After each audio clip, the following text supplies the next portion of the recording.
Question number 1 A B व सी 3:2:1 के अनुपात में लाभ बांटते हुए साझेदार हैं।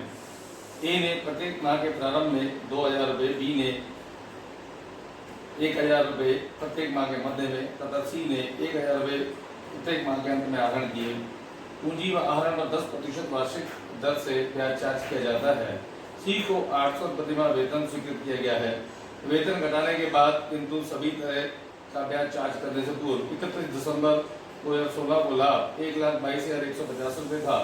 लाभानी नियोजन खाता साझेदारों की पूंजी व चालू खाते निम्नांकित अतिरिक्त सूचना के आधार पर बनाइए। अतिरिक्त सूचना दे रखी है।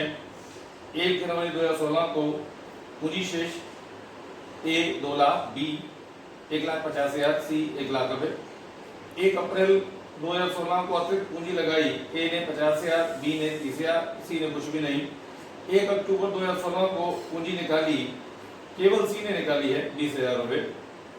चालू खाते का शेष 1 जनवरी 2016 को ए 12,200 रुपए क्रेडिट, बी का 5,500 रुपए क्रेडिट, सी का 4,100 रुपए डेबिट। और ऋण खाते का शेष 1 जनवरी 2016 को ए का है केवल 40,000 रुपया। ये सूचना दे रखी है। इंग्लिश में भी है बच्चों प्रश्न। A B and C are partners sharing profit and loss in 3:2:1 ratio. A withdraw rupees 2,000 at the beginning of the every month.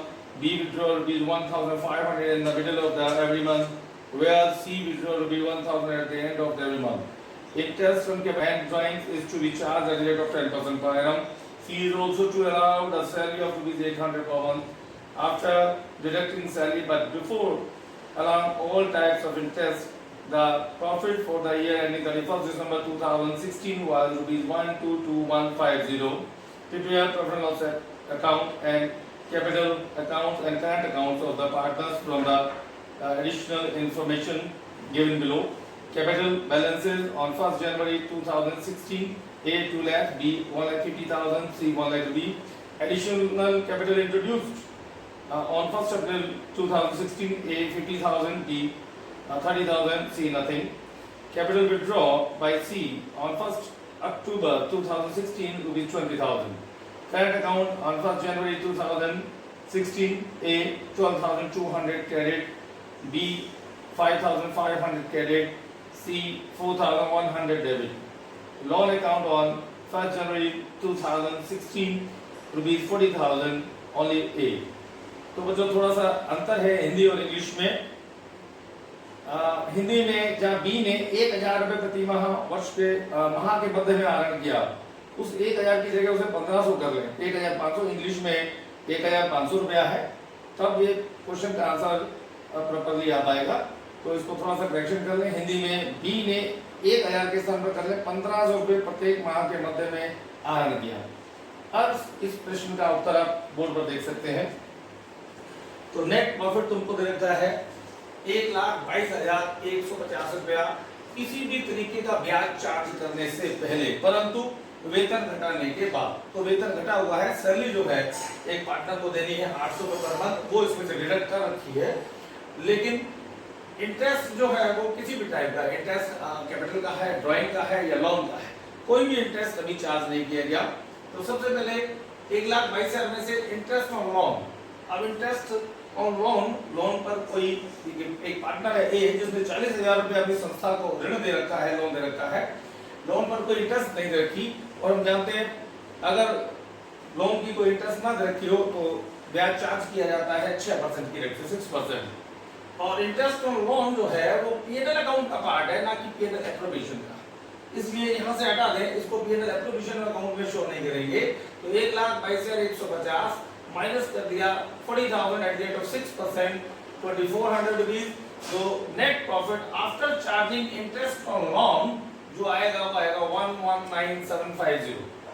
ये करेक्ट प्रॉफिट आया अपना, जो पीएनएल अकाउंट शो करता है इंटरेस्ट ऑन लोन को डिडक्ट करने के बाद। अब इसके बाद interest on capital, interest on capital debit side में टू इंटरेस्ट ऑन कैपिटल। अब इंटरेस्ट ऑन कैपिटल भी प्रोडक्ट मेथड से मैंने कैलकुलेट किया है। यहाँ पर जगह एक टेबल बना रखी है, partners A B C, date उनके बैलेंसेस क्या है।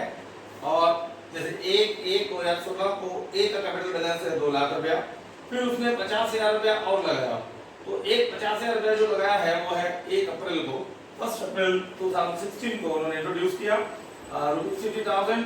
अभी बैलेंस 2 लाख से बढ़ करके हो गया 2,50,000 रुपये। तो ये बैलेंस ये 3 महीने रहा, 1 जनवरी से लेकर के 1 अप्रैल तक 3 माह तो ये बैलेंस रहा, तो 3 मंथ्स। और उसके बाद 1 अप्रैल से लेकर के from 1 April to end of the year, और अकाउंट क्लोज हो रहे हैं हमारे 31 दिसंबर को, तो 1 अप्रैल से लेकर के 31 दिसंबर तक 9 माह के लिए फॉर 9 मंथ्स बैलेंस है हमारा 2,50,000। इनको मल्टीप्लाई कर लिया 6 लाख, ये आएगा 22,50,000, टोटल 28,50,000। इस तरह से बी का 1/1/2016 को बैलेंस है 50,000, फिर 1/4 को उसने 30,000 रुपए और इंट्रोड्यूस किया, तो ये बैलेंस 150 से इंक्रीज होकर हो गया 180। तो 3 महीने तो बैलेंस 185 रहा और 9 महीने तक बैलेंस 180 रहा। ये इनके प्रोडक्ट आ गए, इनका टोटल लिया गया।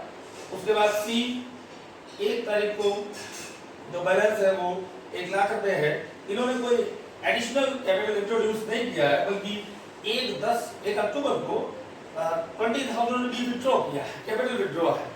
तो अभी बैलेंस जो है अक्टूबर में घट करके रह गया, लेस हो गया, वो 80,000 हो गया, 1 लाख में से घटा दिया। तो 9 महीने तक तो 1 लाख रुपया बैलेंस रहा 9 से मल्टीप्लाई, और रिमेनिंग 3 मंथ्स जो है उनका बैलेंस रहा 3 महीने 80,000 3 महीने के लिए।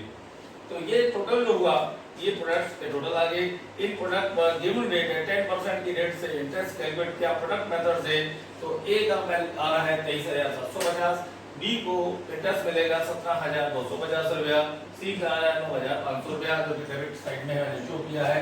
टोटल 50,500 रुपया ये इंटरेस्ट इनका बनता है। अब इसके बाद इंटरेस्ट फ्रॉम ड्राइंग, ये पहले भी चर्चा आ चुकी। तो जैसे डिफरेंट डेट्स पर तीनों पार्टनर ने अमाउंट विड्रॉ किया है। ए प्रत्येक माह की पहली तारीख को 2,000 रुपए का आहरण करता है, ऐसा क्वेश्चन में इंफॉर्मेशन है। A withdraw ₹2,000 first day of the every month, तो 2,000 रुपए से मल्टीप्लाई किया 24,000 रुपए। Total amount withdraw by the A during the year 24,000 rupees. Rate of interest 10%। अब इसको इतने महीने के एवरेज मेथड से इसको कैलकुलेट करें तो 6.5/12। ये रेट कैसे बनती है मैंने तुमको पहले भी बताया। Time left after the first drawing plus time left after the last drawing divided by 2, तो उस मेथड से ये आता है 6.5 मंथ, ये आ गया। बी 1,500 रुपए पर मंथ, लेकिन middle of the every month, हर महीने के मध्य में आहरण करता है, तो 18,000 रुपए eight the rate of 10% for 6/12। और सी का 12,000 आता है, 1,000 पर मंथ है, ये आएगा 5.5। ये रेट जैसे पहले मैंने बनाना सिखाया इस तरीके से बना लें। तो कुल आहरण पर ब्याज या इंटरेस्ट ऑन ड्राइंग जो कैलकुलेट होकर आया हुआ है 1,300,950, टोटल 2,750। अब इधर का टोटल किया, ये टोटल आ रहा है 1,225,000। इसमें से ये लेस करते अमाउंट इंटरेस्ट ऑन कैपिटल का 5,05,000, remaining amount 72,000 rupees. 72,000 divide among the partner A, B and C in the given ratio. The ratio is 3:2:1 ratio. So 72 multiplied by 3/6, 36,000. B 72 multiplied 2/6, 24,000. C 72 1/6, ये 12,000 rupees. P&L contribution. ये working note में रहेगा। Interest on how to calculate the interest on capital. तो interest on capital product method से हमने calculate किया, और ये रेट कैसे बनाते हैं जैसे कि मैंने पहले फॉर्मूला बताया, उसको खास तौर से ध्यान रखें, उसे भी आप वर्किंग नोट में दे सकते हैं। इसके बाद क्वेश्चन में आगे पूछा गया है पार्टनर्स के कैपिटल अकाउंट बनाइए और उनके करंट अकाउंट भी बनाइए। तो यहाँ पर जो अमाउंट ट्रांसफर किया गया है तो ये दिया गया पार्टनर्स के करंट अकाउंट में, क्योंकि अब कैपिटल अकाउंट जो है वो फिक्स्ड मेथड से है, इसलिए सारी जो इन्फॉर्मेशन है पार्टनर्स से रिलेटेड वो ट्रांसफर की जाएंगी पार्टनर्स के करंट अकाउंट में। तो जो नेक्स्ट क्वेश्चन जो है इसका वो है partners capital account and partners current account. Partners capital account पहले ये बना रहे, तो पर्टिकुलर ए बी सी जितने पार्टनर उतने column, particular A B C ये कॉलम्स हो गए। तो क्रेडिट पक्ष में पहले उनके बैलेंसेस जो दे रखे हैं हमें 1 जनवरी 2016 को बैलेंसेस हैं, ए का 2 लाख रुपए, बी का 1,50,000, सी 1 लाख रुपीस। ये क्रेडिट बैलेंसेस आ गए इनके।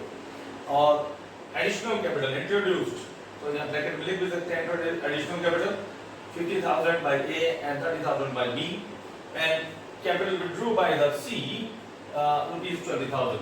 ये information इस अकाउंट में आएंगे ओनली। इधर का टोटल क्या 250 माइनस नथिंग, बैलेंस आ गया 2,50,000, उधर का 81 बैलेंस आ गया, 1 लाख में से 20,000 लेस कर दिया तो बैलेंस आ गया 80,000। तो ये कंप्लीट हो गया तुम्हारा पार्टनर्स कैपिटल अकाउंट। अब रिमेनिंग इंफॉर्मेशन जो है वो पार्टनर्स करंट अकाउंट का पार्ट है।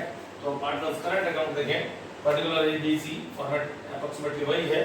और इसमें सबसे पहले balances by balance, credit balance दे रखे हैं ए का 12,200, क्वेश्चन में ध्यान दें, बी का 5,500 रुपए, सी का बैलेंस डेबिट है तो टू बैलेंस बीडी ये 4,100 रुपए। क्या तो तीनों पार्टनर का बैलेंस ए और बी के क्रेडिट बैलेंस है और सी का डेबिट बैलेंस है। इसके बाद जो इंफॉर्मेशन है क्रेडिट साइड की वो क्रेडिट साइड में ले लें। Interest on capital, interest on capital हमने कैलकुलेट किया था, ए का शेयर आ रहा है 23,750, बी को 17,250 और सी के हिस्से में आ रहा है 9,500 रुपया किया गया। इसमें एक सैलरी आइटम आया है, सी को सैलरी का राइट है 800 रुपया per month, 800 rupees per month, तो ईयर का हो गया 9600 रुपीज, तो 9600 रुपीज ओनली सैलरी टू सी, ये क्रेडिट साइड में सी को क्रेडिट कर दिया हमने। इसके अलावा डेबिट साइड में 2 ड्राइंग्स 2,000 रुपए पर मंथ के अकॉर्डिंग, तो 24,000 रुपया, इसमें 1,500 रुपए के हिसाब से 12 महीने का 18,000, 1,000 रुपए पर मंथ के अकॉर्डिंग 12,000 रुपए सी का। इन पर इंटरेस्ट हमने चार्ज किया 1,300, 900 एंड 550। और लास्ट आइटम जो था उसमें पीएल एप्रोप्रिएशन अकाउंट में 72,000 रुपए को हमने डिवाइड किया था, जो कि पार्टनर कैपिटल अकाउंट में हमने ट्रांसफर किया 36,000 to A and 24,000 for B and 12,000 to C। इधर के टोटल किया 71950, इसमें से ये दोनों लेस कर दें अगर तो बैलेंस आ गया 46,650। और इसके अलावा इस टाइप का बैलेंस है 46,750, इसमें से ये दोनों लेस कर दिया 47,850। इस तरफ का बैलेंस सी का बैलेंस आ रहा है, इन तीनों का टोटल 31100 माइनस कर दिया 1 2 3, remaining 14450 is the last closing balance. तो इस तरीके से ये कंप्लीट हुआ पार्टनर्स करंट अकाउंट।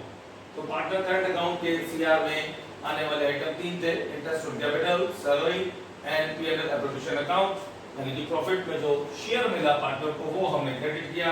डेबिट पक्ष में आने वाले 2 आइटम ड्राइंग्स और इंटरेस्ट ऑन ड्राइंग, और अगर किसी पार्टनर का बैलेंस डेबिट है तो वो डेबिट पक्ष में पहले ही लिख दिया। इस तरीके से क्वेश्चन का आंसर कंप्लीट हुआ। Thank you.